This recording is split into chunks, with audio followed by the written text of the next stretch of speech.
27 November 1951। তখন হেমন্তকাল। কলকাতার কালীঘাটের বুকে জন্ম নিল একটি ছেলে, যার ছোট থেকে বড় হয়ে ওঠাটা একটি নজির সৃষ্টি করে। সেই কিশোর বয়সে যখন স্কুলে যাওয়ার কথা, তখন তার ভাবনা চিন্তার মূল বিষয় ছিল রেশনের দোকানে চাল কিনতে গেলে মারপিটের প্রয়োজন কোথায়? খিদে তো সবার পায়, খাবার সবাই পায় না কেন? এক কলসি জল তুলতে গিয়ে কি এতটাই অপমানের সম্মুখীন হতে হয় কেন? এখান থেকেই শুরু জীবন যুদ্ধে জিতের তৈয়ারি করা। পরবর্তীকালে ছাত্র আন্দোলনের সাথে যুক্ত হয়ে বিনা দোষে যখন ছেলেটিকে জেল খাটতে হয়, তার দৃঢ় প্রতিজ্ঞ মন বলে ওঠে, আমায় আরো বড় হতে হবে। সমস্ত দারিদ্র অপমানের পিছুটানকে পেছনে ফেলে আইন পাশ করে সে হয়ে ওঠে এক স্বতন্ত্র চরিত্র। দেশেরও দশের চিন্তাটা ছোটবেলা থেকেই মজ্জাগত। তারই প্রতিফলন বামপন্থী রাজনীতিতে আসে। আজকের পর্ব সেই ছোট ছেলেটিকে উৎসর্গ, পরবর্তীকালে যে হাল ধরেছিল কলকাতার মেয়র হয়ে। হ্যাঁ, ঠিকই ধরেছেন, আজ আমরা কথা বলবো আমাদের প্রাক্তন মেয়র শ্রী বিকাশ রঞ্জন ভট্টাচার্যের সাথে। প্রথমেই আমরা আমাদের ফার্স্ট সেগমেন্ট ফিরে দেখা চলে আসি। আপনি তো পলিটিশিয়ান বিকাশ রঞ্জন ভট্টাচার্য বলে ভীষণ ফেমাস, কিন্তু পলিটিশিয়ানের বাইরেও যে বিকাশ রঞ্জন ভট্টাচার্য আছে, আমরা তাকেই আজকে জানতে এসেছি। ছোটবেলায় কেমন ছিল? তো আমি পলিটিশিয়ান বলে ফেমাস, এটা বলে ঠিক না। যাই হোক, ধরে নিলাম যে আপনাদের চোখে এটা ঠিক, বা কারো কারো চোখে ঠিক। আমাদের ছেলেবেলাটা এত বিক্ষুব্ধ সময় ছিল, যেহেতু আমার বাবা মা এবং তাদের পরিবারের চারপাশটা তারা উদ্বাস্তু হয়ে এসেছিল। এখন বুঝতেই পারা যায় যে সেই সময় সব কিছু ফেলে চলে আসার মধ্যে খুব বড় ধনী ছিলেন বাংলাদেশে তা নয়, কিন্তু একটা সামাজিক অবক্ষয়ের চেহারা প্রতি মুহূর্তে লক্ষ্য করা যেত। এবং আমরা ছেলেবেলায় যেখানে থাকতাম, যা এখন মনে হয় ওখানে মানুষ থাকতে পারে, সেটা হচ্ছে কালীঘাট রোডের উপরে একটা হোটেল ছিল, কৈলাস হিন্দু হোটেল। সেই হোটেলের ছাদের উপরে বেড়ার একটা, সেখানে আমরা সবাই থাকতাম। স্বভাবতই থাকবার জায়গাটাও ছিল খুবই অস্বস্তি। আমার বাবাকে অন্তত দেখেছি খুব পরিশ্রম, এবং পরিশ্রম করতে করতে ধীরে ধীরে ওই সে বেড়া দেওয়ার গাড়ি ছাদের ঘর থেকে তিনি কালীঘাটি ওইখান থেকে যেখানে ছিলাম তার পাশে যদু ভট্টাচার্যের একটা 2 কামরার ফ্ল্যাটে আমাদের নিয়ে চলে আসে। বলা যায় 10x10 কিংবা 10x12 ঘরে, 2 কামরার ঘরে। আমাদের 4 ভাই, 1 বোন, বাবা মা, আমাদের অবিবাহিত মামা আমাদের সঙ্গে থাকতেন, আমাদের এক মামা তো ভাই আমাদের সঙ্গে থাকতেন। এই সব নিয়ে তো শুরু আমাদের ছেলেবেলাটা। আজও মনে পড়ে খুবই ঝঞ্ঝা বিক্ষুব্ধ বাতাবরণের মধ্যে আমরা বড় হয়েছি। আর এটা আমার নিজের উপলব্ধি যে অর্থনৈতিক দারিদ্র্য মানুষের অনেক ক্ষতি করে দেয়। সেই পরিবেশের মধ্যে থেকে আমাদের এগিয়ে চলতে হয়েছে সবাই মিলে।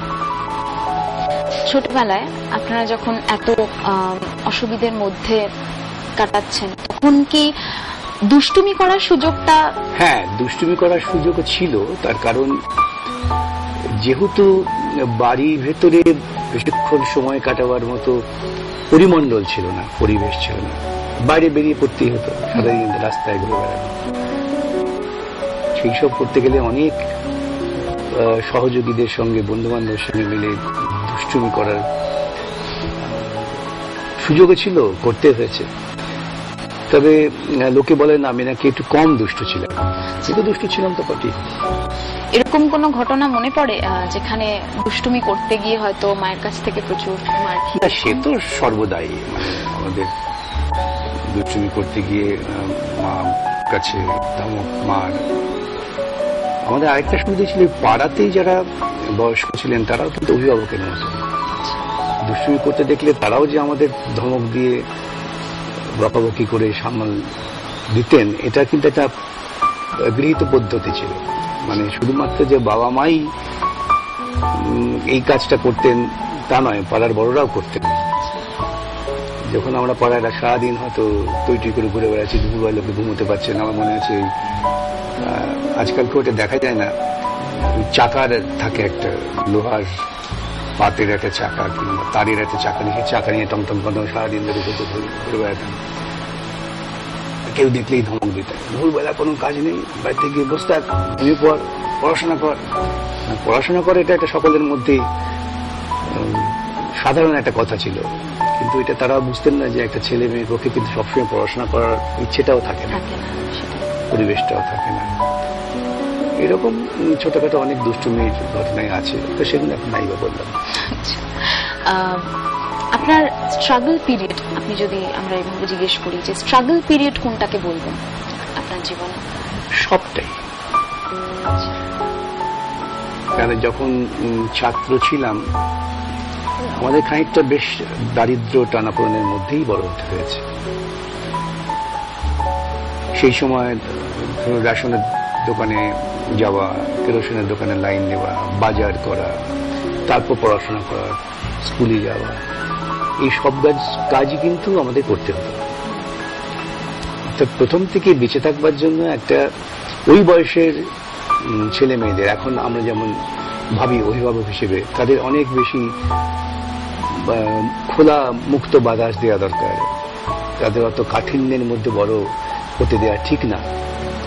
ওই সময়টা খেলার বয়স, ওই সময়টা মজা করার বয়স, ওই সময়টা দ্বিধাহীনভাবে নিজের চিন্তা ভাবনা, নিজের কল্পনা তাকে রূপ দেওয়ার বয়স। সেই সময়টা আমরা কঠিন যে বাস্তব পরিস্থিতি তার সঙ্গে মোকাবিলা করতে হয়েছে আমাদের।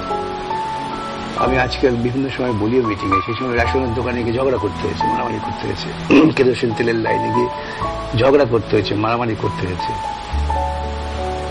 এখন এই সময়ে অন্তত পশ্চিমবঙ্গের বুকে তো এগুলো নেই, কেরোসিন তেলের জন্য মারামারি ঝগড়া বা রেশন দোকানে গিয়ে ঝগড়া, সেটা আমরা আমাদের স্কুল জীবনেই কিন্তু আমাদের মোকাবিলা করতে হয়েছে। এই কাঠিন্য সেই সময়ও ছিল। তারপর মনে আছে যেহেতু স্কুলে, তখন তো স্কুল মানে ব্যক্তি পরিচালনা স্কুল, খুবই কম নাম করা স্কুল, কালীঘাটে বাড়ির পাশে কালীঘাট হাই স্কুলে আমার পড়াশোনা। সেই সারা বছর যদি একটু ফ্রি শিপ না পাওয়া যায় তাহলে পড়াশোনার ক্ষেত্রে অসুবিধে। এই ফ্রি শিপের জন্য পাড়ার যারা হত্যাকর্তা, যারা স্কুল চালান, তাদের কাছে যাওয়া, তাদের কাছে অনুনয় বিনয় করা, এই সব কিছুই আজকে পেছন দিকে তাকিয়ে মনে হয় যে বেশ কঠিন পরিস্থিতি ছিল। অতএব জীবনে বেড়ে ওঠার প্রতি মুহূর্তটাই কিন্তু আমাদের কাছে ছিল একটা রোজকার সংগ্রাম। মানে সেটা নেই কোনটা বলবো আর কোনটা ছাড়বো, এটা খুব ডিফিকাল্ট, কিন্তু প্রতিদিন, প্রতি মুহূর্ত, প্রতিক্ষণ ছিল আমাদের লড়াই। আপনি তো ল নিয়ে পড়েছেন, হ্যাঁ, এরকম একটা আনকনভেনশনাল সাবজেক্ট কেন? তখনকার দিনে তো এটা বোধহয় অতটাও চল হয়নি এই সাবজেক্টটার। আসলে আমি তো ফিজিক্স অনার্স নিয়ে পাশ করেছিলাম। আচ্ছা। কিন্তু সে সময় তো আরো বেশি পড়াশোনা করবার জন্য যে সুযোগটা ছিল না। আর যেহেতু কলেজ থেকেই প্রকৃতপক্ষে স্কুল ছাড়ার সময় থেকে প্রত্যক্ষভাবে রাজনীতির সঙ্গে যুক্ত হয়ে পড়েছিলাম, ছাত্র আন্দোলন। সত্যি কথা বলতে কি পড়াশোনার দিকে কম ঝোঁক যাওয়াতে রেজাল্ট তেমন ভালো হয়নি, এবং অনার্সে আমার তেমন মার্কস ছিল না যে আমি সরাসরি এমএসসি ভর্তি হতে পারি। সেই সময় মনে আছে আমার একজন স্কুলের শিক্ষক বলেছিলেন যে তোর যা স্বাধীন চেতনায় স্বাধীন চেতা হয়ে থাকতে চাস তোর পক্ষে সম্ভব তুই লটা পড়। তার আগে কিন্তু আমার মাথায় এটা আসেনি যে লটা পড়ে। তো শুনেই চলে গেলাম, আমার যা মার্কস ছিল তাতে সরাসরি লয়ে ভর্তি হতে পারলাম, কলকাতা বিশ্ববিদ্যালয় লয়ে ভর্তি হয়ে গেলাম। কিন্তু ভর্তি হয়েও লয়ের ওখানকে পঠন পাঠনের যে পরিবেশ আমার খুব মনকে টানতে পারে। যদিও বিষয়টা সম্পর্কে একটা বেশ আগ্রহ ছিল, কেন আইন মানে একটা সর্বব্যাপী শিক্ষার পরিণতির ফল। তখন যা পরিস্থিতি ছিল আমি ক্লাসও করতে পারতাম না, কেন ওখানে সেই সময় যা পরিস্থিতি। আমার মনে আছে আমাদের তখন ওই ল কলেজে যিনি একজন ক্লার্ক ছিলেন তিনি আমাকে চিনতেন। তিনি আমার বাড়িতে এসে দেখা করে বললেন, আমাদের এই পাড়াতেই থাকতেন, যে তোমাকে যেতে হবে না কলেজে। ভয় ছিল, এটা কি রাজনীতির কারণে? হ্যাঁ, সেই সময় এমন পরিস্থিতি ছিল, আমি আক্রমণের লক্ষ্যবস্তু ছিলাম। আমি এলাকায় প্রত্যক্ষভাবে খুব সংগঠন করতাম। সেই সময় যারা বিরোধী, আমাদের বিরোধী যারা ছিলেন, ছাত্র পরিষদ, কংগ্রেস, এদের একটা সরাসরি আক্রমণের লক্ষ্যবস্তু আমি ছিলাম। তো সেই কারণে ল কলেজ থেকে উনি আমায় বললেন তোমার ক্লাসে আসতে হবে না, পার্সেন্টেজের ব্যবস্থা আমি করে দেবো। ভালোবাসতেন, স্নেহ করতেন, ভয় পেয়েছিলেন যে আমার উপর আক্রমণ হতে পারে। এবং প্রথম বছর আমি লয় পরীক্ষাও দিই। কিন্তু হঠাৎই আমার দুই বন্ধু, তারা কিছুদিন হয়তো আমার ক্লাসে দেখেছিলেন, তারা আমার বাড়িতে এসে যোগাযোগ করলেন যে তুমি পরীক্ষা দাওনি কেন? আমার খুব ভালো লেগেছিল। আমি বলছি না, এই পরীক্ষাটাকে দেবো না। আর ইতিমধ্যে খুব আশ্চর্যজনকভাবেই কিন্তু আমি একটা স্কুলে ফিজিক্স পড়াবার চাকরি পেয়ে গেলাম, উত্তর কলকাতার কেশব একাডেমিতে। সেখানে যারা স্কুল পরিচালনা করতেন তারা আমাকে বললেন, তুমি ক্লাসে নিতে পারবে না? খুবই অল্প বয়স। ক্লাস নিলাম, ছেলেদের ভালো লেগে গেল, হয়ে গেল চাকরি। এরকম ব্যাপার। তখন তো স্কুল স্টাডিজ কমিশন সব ছিল না। তো সেখানে খুব মজার ঘটনা ঘটেছিল। ছেলেদের সঙ্গে গল্প করছি, আমার সঙ্গে ছেলেদের বয়সের পার্থক্য খুব কম, বুঝতেই পারা যায় না। যিনি হেডমাস্টার বসে ছিলেন তিনি আমাকে আগে দেখেননি। একদিন সেই স্কুল কম্পাউন্ডে দাঁড়িয়ে ছেলেদের সঙ্গে আড্ডা মারছি, হেডমাস্টার মশাই আমাকে ওই ছাত্র ভেবেই আর কি, সে বেত তুলে প্রায় মারেন আর কি। যাও ক্লাসে যাও বলে বেত তুলেছেন, ঘাড়ে পড়লো বেত। এরকম অবস্থায় ছেলেরা বলে, স্যার উনি আমাদের নতুন টিচার। হেডমাস্টার মশাই বললেন, কি হচ্ছে আপনি ছেলেদের সঙ্গে আড্ডা মারছেন এখানে? মানে এক চমৎকার সুন্দর অভিজ্ঞতা। কিন্তু যাই হোক, সেই ল যখন পরীক্ষা দিলাম না, আমার সেই বন্ধুরা এসে আমাকে অনুরোধ করলে যে সামনের বছর আমরা পরীক্ষা দিই। আমরা তিনজন মিলে তখন আমার এক বন্ধুর বাড়িতে গিয়ে পড়াশোনা করলাম, করে ল পরীক্ষা দিয়ে পাস টাস করলাম। যখন পাস করেই ফেললাম তখন ভাবলাম একটু প্র্যাকটিসেই যাই। সেখানে আমার একটা খুব জেদ কাজ করেছিল, কেন একজন সিনিয়র দরকার, একজনের কাছে আমাকে নিয়ে যাওয়া হয়েছিল। যেহেতু আমি রাজনীতি করি, রাজনীতির সম্পর্কের সঙ্গে যুক্ত, আমাকে বললেন না হাইকোর্টে কি প্র্যাকটিস করবে, হাইকোর্টে সিঁড়ি চিনতে 10 বছর লাগবে, আগে একটু স্টেনোগ্রাফি ইত্যাদি শিখে এসো। আমার এত অপমানিত হয়েছিলাম, খুব খারাপ লেগেছিল, খুব আহত হয়েছিলাম। তারপর সেই যদু ভট্টাচার্য লেনেই থাকতেন বিখ্যাত নেতা, বিপ্লবী নেতা গণেশ ঘোষ, চট্টগ্রাম অস্ত্রাগার বিদ্রোহের নায়ক। তিনি আমাকে খুব স্নেহ করতেন। এই রাজনৈতিক আন্দোলন সূত্রেই তার সঙ্গে যোগাযোগ। তো আমি তাকে অনুরোধ করলাম যে আপনি একজন ভালো সিনিয়রের সঙ্গে যোগাযোগ করে দিলেন। তিনি একদিন আমাকে নিয়ে গেলেন অরুণ প্রকাশ চ্যাটার্জি, আজকে তিনি বেঁচে নেই, তার কাছে। তিনি খুব বড় লয়ার ছিলেন। তো সেখান থেকে যাত্রা শুরু হলো এবং আজকে এটাই আমার পেশা, এই পেশার সঙ্গে আমি পরিচিত, এই পেশার ভিত্তিতে মানুষ আমাকে জানেছে।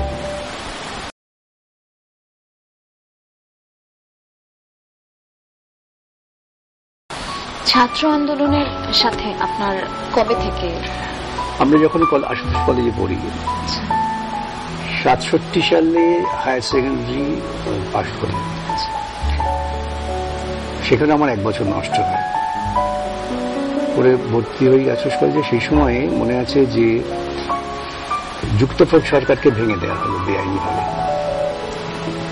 রাজ্যপাল ধরমবীরা রাজভবনে যুক্তফ্রন্ট সরকারকে ভেঙে দিলেন। তখন আমি একেবারে 15-16 বছরের ছেলে।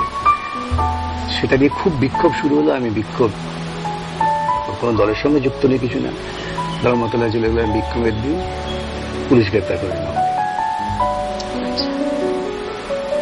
এবং সেদিনকে পুলিশ এদের অমানসিক প্রহার করেছিল, ছাত্র প্রচন্ড মেরেছিল। ঘটনাচক্রে আমার ঘাড়ে একটা লাঠি পড়েনি। আমার সামনে আমি দেখেছি একজনকে ছাত্রটাকে এমনভাবে লাঠি মারলেন তার চোখটা প্রায় ঠিকরে বেরিয়ে পড়ছিল। সবাইকে আমাদের ধরে নিয়ে গেল, লালবাজার নিয়ে গেল। আমাকে তখন ডিসি ছিলেন, অফিসারদের দেখুন এই বাচ্চা ছেলেটাকে কেন নিয়ে এসছো ধরে, কোন স্কুলে পড়ো? ইগোয় লেগে গেল। স্কুলে মানে আমি কলেজে পড়ি। কোন কলেজে পড়ো? বললাম। কি পড়ো? বললাম। এখানে কি করতে এসছো? বুঝে গেলেন যে ছাত্র এসেছে। বাড়িতে খবর দিয়ে দিলেন ওরা যে যাও, তোমার বাড়িতে খবর দিচ্ছি, তোমাকে কিছু নিয়ে যাবে। এটা পুরো ব্লাফ। বাড়িতে খবর দেওয়া হলো যে আমাকে অ্যারেস্ট করা হয়েছে। পরের দিন কোর্টে প্রডিউস করা হলো। 15 দিনের জন্য আমার পুলিশ হাজত হয়ে গেল, কোনো দোষ ছাড়াই, ওই ছাত্র আন্দোলনে থাকার জন্য। সে এক নতুন অভিজ্ঞতা। সেই সময় তখন আশুতোষ কলেজে আমরা তখন এসএফআইতে তৈরি হয়নি, বিপিএসএফ তৈরি করার চেষ্টা করছিলাম। ওই কলেজটা তখন ছিল প্রকৃতপক্ষে ডিএসওর ঘাঁটি, মানে এসইউসি ছাত্র সংগঠনের ঘাঁটি। আমরা 2-3 জন মিলে এখানে প্রথম এসএফ এর একটা ছাত্র ইউনিট তৈরি করেছিলাম। কিন্তু আমি মূলত যুক্ত হয়ে পড়লাম পাড়ার পার্টি তৈরি করার ক্ষেত্রে। তখন হয়তো ছাত্র আন্দোলনে থাকাটাই উচিত ছিল আমার, কিন্তু পাড়াতে কমিউনিস্ট পার্টি এত দুর্বল ছিল। সেক্ষেত্রে কমিউনিস্ট পার্টির কাজকর্ম করবার জন্য নিজের ভেতর থেকে অনুপ্রেরণায় নিজে পড়াশোনা করে এলাকায় পার্টি তৈরি করার কাজে ঝাঁপিয়ে পড়ার চেষ্টা করলাম। আমাদের পাড়ায় তখন সিপিআই এর একটা ভালো ইনফ্লুয়েন্স ছিল। তো যাই হোক, সেভাবেই যুক্ত হয়ে পড়া, যার ফলে 1টা বছর আমার ওখানে কলেজে নষ্ট হলো।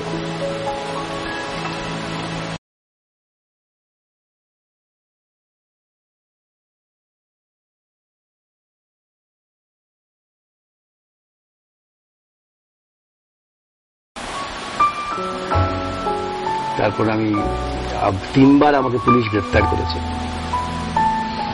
একবার যখন আজকে ইমার্জেন্সি, এই সময় ইমার্জেন্সি চালু হয়েছিল 75 সালে, তার আগে রেলওয়ে ধর্মঘট হচ্ছিল। রেলওয়ে ধর্মঘটের যখন শুরু হচ্ছে, হঠাৎ একদিন রাত্রিবেলা পুলিশ আমার বাড়ি ঘেরাও করে আমাকে গ্রেফতার করে নিয়ে যায়। যখন পাড়ার কংগ্রেসি নেতায় জিজ্ঞেস করলেন ওকে গ্রেফতার করছেন কেন, কিছু না, রেলের ধর্মঘট হচ্ছে, রেল ধর্মঘটের পক্ষে প্রচার করছে। এটা কি আপনি সত্যিই করছিলেন নাকি সম্পূর্ণ মিথ্যে? না, রেল ধর্মঘটের পক্ষে তো প্রচার করি আমরা। আচ্ছা, মানে সেটাই শুধুমাত্র সেটাই অপরাধ, সেটাই অপরাধ। রেল ধর্মঘটে শ্রমিকদের পক্ষে প্রচার করা, সেই কারণে সেখানে আবার 15 দিন আমার জেল হাজত ছিল। তারপরে আরেকবার তখন সেই ইমার্জেন্সি না 73-74 সালে, যখন পশ্চিমবঙ্গের বুকে 72 সালে সিদ্ধার্থ শঙ্কর রায় সরকার প্রতিষ্ঠিত হলো, ওই চূড়ান্ত রিগিং এর মধ্যে দিয়ে, তার বিরুদ্ধে প্রায়শই আমরা মিটিং করি, বিভিন্ন জায়গায় স্ট্রিট কর্নার করি, মিছিল করি। এরকম একটা দিনে আমাকে হঠাৎ একটা মিছিল থেকে গ্রেপ্তার করে নিয়ে গেল। মিছিলটা আমি লিড করছিলাম। তখন এলাকার এই সমস্ত মিছিল, মিটিং, এইসব ব্যাপারে আমি ছিলাম মূল পান্ডা আর কি, পুলিশের জানতো। এইরকম একটা মিছিল থেকে আবার আমাকে গ্রেপ্তার করে নেন। গ্রেপ্তার করে আমার বিরুদ্ধে অভিযোগ দেওয়া হয়েছিল যে আমি নাকি চুরি করছিলাম।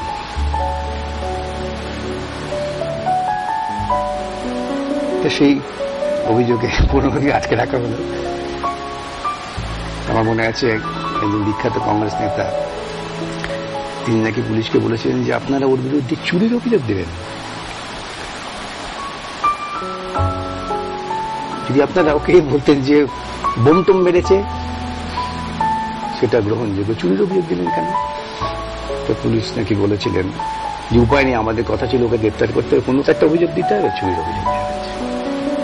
তো আরো ফানি, যার দোকান চুরির অভিযোগ দেওয়া হয়েছে সে আমার সাথে দেখা করে বললো যে আমি কিন্তু কিছুই জানি না, আমি অভিযোগও করিনি যে আমার কিছু চুরি হয়েছে, তুমি কিন্তু ভাই আমায় ভুল বোঝো না। আমার ভুল বোঝার কিছু নেই, ওই যে পুলিশ করেছে বলবে। এই সমস্ত বিচিত্র অভিজ্ঞতা আমার জীবনে আছে।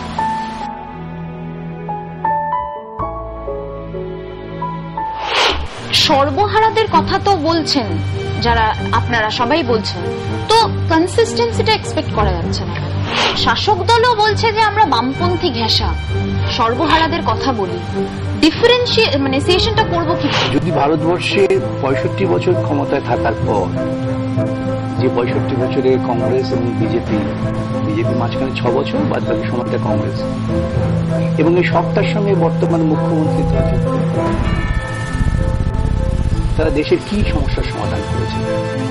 ক্ষুধা, দারিদ্র্য, অশিক্ষা। আমি কত সময় তাকিয়েছি, দেখি ভদ্রমহিলা আমার দিকে হাত বাড়িয়ে বলছেন